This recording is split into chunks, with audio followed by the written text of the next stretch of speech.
안녕하세요. 결혼한 지 4개월 만에 어머님 그리고 신우와 한판하게 된 30대 여자예요. 남편과는 대학생 시절 소개팅으로 만났습니다. 남편 말로는 제가 첫사랑이었다는데 그건 립서비스일 수도 있고 잘 모르겠어요. 저희는 이후로 4년을 사귀다가 헤어졌습니다. 헤어진 이유는 생각보다 단순했어요. 남편이 군대에 다녀오는 것까지 기다렸었는데 저녁 이후로 친구들하고 노는데 빠져서 저한테 소홀해지더라고요. 저는 저대로 바로 취업을 하면서 사회생활을 시작했고 상황이 그렇다 보니 자연스럽게 헤어졌네요. 그러다 다시 만나게 된 건 둘 다 30이 넘어서입니다. 남편은 어느새 건설회사에 다니는 건실한 어른이 되어 있었고 저 역시 공기업으로 이직을 하면서 안정적인 생활을 꾸려나가고 있었지요. 남편이나 저나 생활이 어느 정도 자리를 잡은 상태에서 만나니 사귀던 시절에 좋았던 일들만 생각나고 그래서 더 빨리 또 다시 서로에게 빠져들었던 것 같아요. 이후로 8개월의 짧은 연애를 하고 결혼을 약속하게 되었지요. 서로 조건 같은 건 비슷해서 사실 결혼하는 과정에 있어서는 별 문제가 없었어요. 양가 부모님 모두 사위감이자 며느리감인 저희를 마음에 들어하셨고 크게 요구하시는 것도 없었습니다. 다만 딱 한 번 예단 이야기가 나왔을 때 하마터면 서로 얼굴을 붉힐 뻔하긴 했어요. 사실 남편 집안이 어려운 건 아니지만 저희 친정에 비하면 여유가 있는 편은 아니었거든요. 더 구체적으로 말하자면 남편과 처음 하는 연애도 아니었으니 결혼 이야기가 나온 이후로는 현실적인 이야기를 많이 했습니다. 가정환경이라던가 재산이라던가 그때 남편이 말하기를 어머님 아버님 다 생활력이 강하신 분들이라 지금도 일을 하고 계시기는 한데 문제는 신우랍니다. 신우가 워낙에 씀씀이가 큰데다가 또 남편과는 8살이나 차이가 나다 보니 어머님 아버님이 신우한테 워낙 오냐오냐 해주셨던 모양이에요. 그래서 어머님 아버님과 신우가 함께 사는 아파트 한 채를 제외하고 나면 사실 재산이랄 게 없답니다. 그러면서 남편이 덧붙이기를 제가 원한다면 시부모님께 부탁을 드려서라도 그 아파트를 담보로 잡고 대출을 받아서 결혼에 보태겠다대요. 하지만 솔직히 그 소리를 듣고 그래 그럼 그렇게 해서라도 대출 받아오라는 여자가 몇이나 되겠어요. 저도 당연히 손사래를 치며 됐다고 했고요.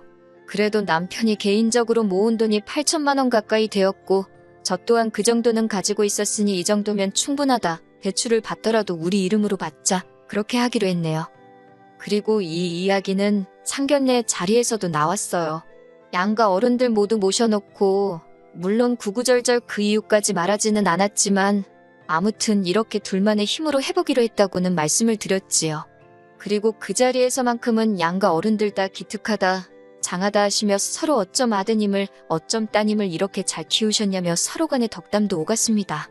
그런데 막상 다음 날인가 돼서 어머님께서 저에게 직접 연락을 해오셨더라고요.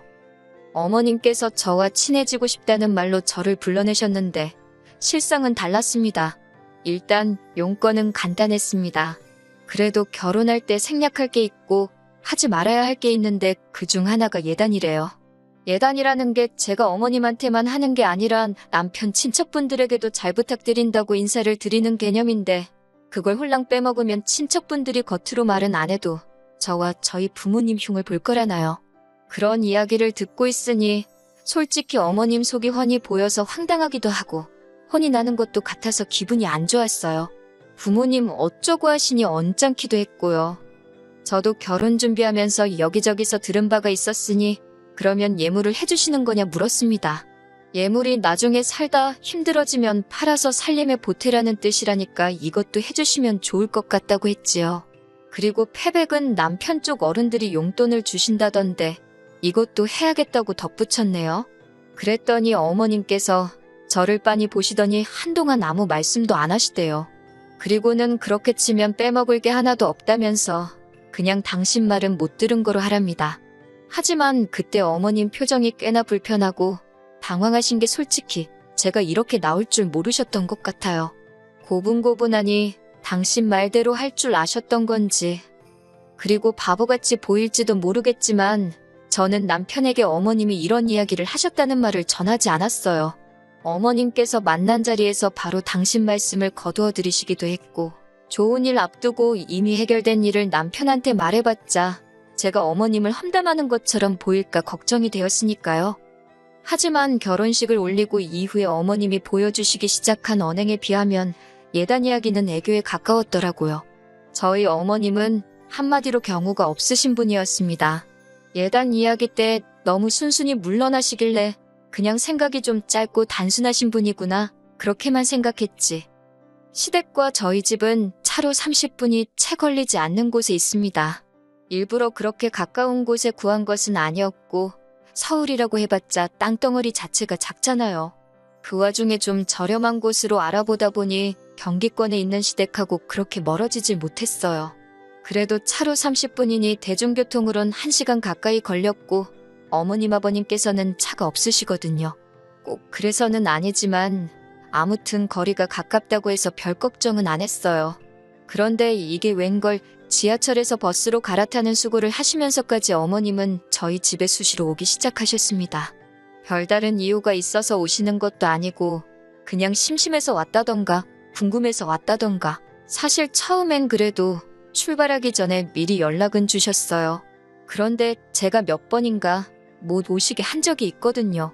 남편이랑 저랑 야근을 한다던가 주말에 선약이 있다던가 그럴 때요. 그러자 이제는 거절 잘 못하는 성격인 남편한테 먼저 연락을 하신다던가 아예 연락 없이 오시더군요. 문제는 남편이나 저나 집돌이 집순이다 보니 어머님이 연락 없이 오시기라도 하면 무방비로 당했던 거지요. 막말로 어머님이 언제 오실 줄 알고 맨날 내 집 놔두고 다른 데 가 있을 수도 없잖아요. 100번 양보해서 오시는 거 그럴 수 있다 칩니다. 하지만 오셨으면 그냥 저희랑 밥 한 끼 맛있게 드시고 커피 한 잔 하고 가시면 되잖아요. 그런데 그게 아니고 그렇게 시시콜콜한 것까지 잔소리를 하세요. 시작은 냉장고부터입니다. 저희는 둘이 살기도 하고 식사 대부분을 회사에서 하다 보니 집에서 밥 해먹을 일이 많이 없어요.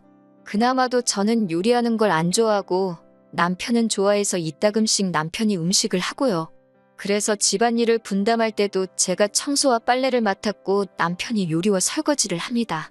쓰레기를 버리거나 재활용하는 건 남편이나 저나 하게 되는 사람이 하는 거고요. 그런데 처음에 어머님께서 냉장고를 열어보시더니 이게 뭐냐면서 이게 사람 사는 집이냐고 저한테 뭐라고 하시더라고요. 그러면서 남편 이렇게 먹여서 내보내면 힘을 어떻게 쓰냐고. 그때는 정말 결혼한 지 한 달도 안 됐을 때라서 뭐라고 반박도 못하고 그냥 죄송하다 했는데 생각할수록 억울하더라고요. 그래서 이후로 비슷한 잔소리를 3-4번 들었을 땐 남편더러 이리 와서 설명 좀 하라고 했어요. 그러자 남편이 어머님더러 뭐 이런 걸 다 확인하냐면서 바빠서 그런 거니까 신경 쓰지 말라고 딱 자르더라고요. 그러자 어머님께서 부엌 일이 며느리인 제 소관이지 어째서 남편을 앞세우냐 하십니다.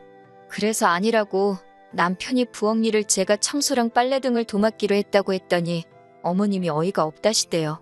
당신은 아들 부엌 드나들게 안 키웠다고. 그래서 저도 그랬지요. 저도 결혼 전까지 친정에서 부엌에서 일한 적 없다고요. 그랬더니 어머님이 어이없다는 듯이 너네 엄마가 너 반찬하는 것도 안 가르쳤냐고 그러길래 어머님은 신우 그런 거 가르치시냐고 물었습니다. 네, 맞아요. 솔직히 어머님 말씀에 화가 나서 저도 좀 빈정거렸어요. 막말로 남편에게 듣기론 신우는 자기 먹을 라면도 하나 제대로 못 끓인다고 했거든요. 할 줄 아는 거라곤 오로지 전자레인지로 데워 먹는 것뿐이라고. 그뿐만이 아니었습니다. 어머님은 어떻게든 제 흠을 잡겠다는 각오라도 하신 건지 창틀까지 손가락으로 문질러 보시더군요. 하지만 어머님의 의도와 달리 먼지 한 톨 나오지 않자 어머님께서는 그건 또 그거대로 못마땅하신지 들릴 듯 말 듯한 목소리로 짜증을 내시대요. 그리고 이런 일은 어머님이 저희 집에 오실 때면 매번 벌어지는 일이었습니다. 그래서 결국 나중에는 한 달에 2번 이상 오시지 말라고, 그러면 현관문 안 열어드린다 했지요. 아버님께도 부탁을 드렸더니 아버님은 당신은 전혀 몰랐다면 이 엄마가 제정신이 아닌가 보다고 그러면서 저희 편을 들어주셨어요. 그런데 지난 설이었습니다. 결혼하고 처음 맞는 명절이다 보니 저도 나름대로 날이 많이 섰어요. 제사도 없다고 했는데 갑자기 올해부터 돌아가신 시조부모님과 시외조부모님 제사를 지내신다 하셔서 솔직히 짜증도 났고요. 특히 주변 사람들이 시외조 부모님 재산은 제가 지낼 필요가 없다던데 어머님께서는 되려 제가 안 하면 누가 하냐고 제가 뭣도 모른다는 식으로 말씀하시더라고요. 명절 전날부터 시댁에 내려가 만두 빚고 8종류의 전을 하고 그 밖에도 무슨 아버님이 좋아하시는 음식, 신우가 잘 먹는 식혜, 어머님의 진두지 위아래 거의 저 혼자 별걸 다 만들었어요. 친정에서는 이런 일이 있지도 않고 정말 어쩌다 한 번 이따금씩 만두 정도는 빚곤 했는데 그래도 누구 하나 따로 노는 사람 없이 다 같이 보내는 시간이었거든요. 그런데 시댁에서는 정말 저 혼자 하다시피 했네요. 특히 만두라도 같이 빚겠다는 남편을 어머님이 기어이 밖으로 내보내시는 걸 보고는 정말 스트레스가 올라오더라니까요. 그래도 천명절이었던 만큼 가슴에 참을인자를 새기며 무사히 고비를 넘겼습니다. 이튿날 아침에는 다 같이 모여 식사를 했지요. 신우는 자기는 딸이니까 제사랑 상관없지 않냐면서 전날부터 코빼기도 보이지도 않더니 아침에도 집에 안 들어왔는지 안 보였고 결국 아니나 다를까 저 혼자 설거지하는 신세가 되었어요. 그런데 그때 어머님께서 갑자기 분주해지시더니 냉장고 정리를 시작하시는 겁니다. 그러면서 설거지거리가 계속해서 나오기 시작하대요. 심지어 몇몇 반찬통은 열기가 무섭게 싱크대에서 설거지를 하고 있던 저도 맡을 만큼 고약한 냄새가 났는데 그래도 기어이 안 상한 거라며 저더러 맛을 보라는 식이셨어요. 당연히 맛은 안 봤고 견디다 못한 제가 큰 소리로 남편을 불렀습니다. 남편더러 와서 이 음식 썩었나 좀 먹어보라고요. 그러자 어머님이 화들짝 놀라시더니 이건 너랑 나랑 먹어보면 아는 걸 뭐하러 당신 아들까지 부르느냐고. 그래서 그러면 어머님이 직접 드셔보시라고 전 안 주셔도 된다고 정색을 하면서 말했어요. 그제서야 어머님이 좀 애매하다 싶은 것도 그냥 버리시더라고요. 설거지는 설거지대로 얼마나 많이 나오던지 결국 또 다시 남편을 불렀습니다. 저희 남편이 알아서는 못하는데 부르고 시키면 그건 또 잘 따라요. 또다시 남편이 불이 나게 부엌으로 오자 어머님께서는 저더러 지 남편 편하게 쉬는 꼴을 못 본다고 기어이 한 소리 하시대요. 그래서 저도 에라 모르겠다 생각하고 어머님도 저 편하게 쉬는 꼴을 못 보시나 보다고 그랬어요. 그제서야 상황 돌아가는 걸 눈치챈 남편이 왜 그러냐면서 제 손에서 고무장갑을 가져갔고 저도 순순히 내주고 거실로 나와 아버님 옆에 앉았습니다. 아버님께서는 이 모든 상황이 당신과는 상관없다 생각하셨는지 계속 킬킬거리며 웃고만 계셨는데 적어도 어머님 편은 안 드시니 기분은 안 나쁘대요. 그런데 그때였습니다. 현관문 열리는 소리와 함께 신호가 들어오더라고요. 꼬락서니가 어디서 술을 얼마나 먹었는지 머리는 다 풀어헤치고 옷차림은 또 얼마나 지저분하던지. 그건 그렇고 어쨌든 신우도 눈치가 있을 거 아니에요. 어머님께서 식탁 의자에서 씩씩거리고 계시지 아버님은 뭐 금세 TV로 관심이 옮겨갔고 남편은 설거지하고 있지 저는 저대로 거실에 나와 있지. 신우가 무슨 일 있었냐고 어머님께 묻자 어머님께서는 네 새언니가 아주 말 한마디를 안 진다면서 신우한테다 대고 방금 전까지 있었던 일을 미주알고주알 다 말씀하시더라고요. 그러자 신우가 지 딴에는 어머님 편 들어준다고 한 거겠지만 저한테 다가오더니 자기 좀 보잡니다. 어이가 없어서 할 말 있으면 여기서 하라니까 시댁에 왔으면 며느리가 일을 하는 게 당연하지 놀 거면 뭐하러 오냐고 그래요. 그러면서 오빠가 설거지하고 있으니까 언니는 저기 화장실 가서 변기 좀 닦으랍니다. 어이가 없어서 신우를 빤히 쳐다보니까 아니 시부모님 쓰시는 변기도 못 닦겠다 이거냐며 괜히 지가 목소리를 높이더라고요. 사실 어제 시댁에 도착하자마자 화장실에 갔다가 저 기절하는 줄 알았어요. 아버님이 변기를 안 올리고 소변을 보시는 건지 앉으면 엉덩이 닿는 데 있잖아요. 거기에 샛노랗게 오줌 방울 자국이 막 있더라고요. 진짜 비위가 상했는데 저도 써야 하니 어쩌겠어요. 대충 제가 물 청소하고 썼지요. 그런데 아침 식사 전에도 가보니까 또 그런 게 아니겠어요? 신우도 뻔히 그걸 알면서 저더러 그 변기를 닦으라고 하는 거니 제가 얼마나 화가 나던지요. 그런데 그때 부엌에서 남편이 야, 너 미쳤냐 그러면서 고무장갑을 내팽개치고 거실로 나오대요. 어머님도 그런 남편에게 놀라셨는지 너 왜 동생한테 그러냐고 소리를 치시고 그런데 남편이 신우더러 네가 뭔데 새언니더러 변기를 닦아라 말하냐면서 네가 싸는 변기는 네가 치우라고 뭐라고 하더라고요. 그제서야 아버님께서도 남편더러 그래도 그렇지 부모 앞에서 큰 소리를 내느냐고 한마디 하셨는데 그러자 남편이 정말 자기 창피하게 왜 그러냐면서 왜들 이렇게 경우가 없냐고. 그리고 결국 결론부터 말씀드리자면 그날 아주 집이 뒤집어졌습니다.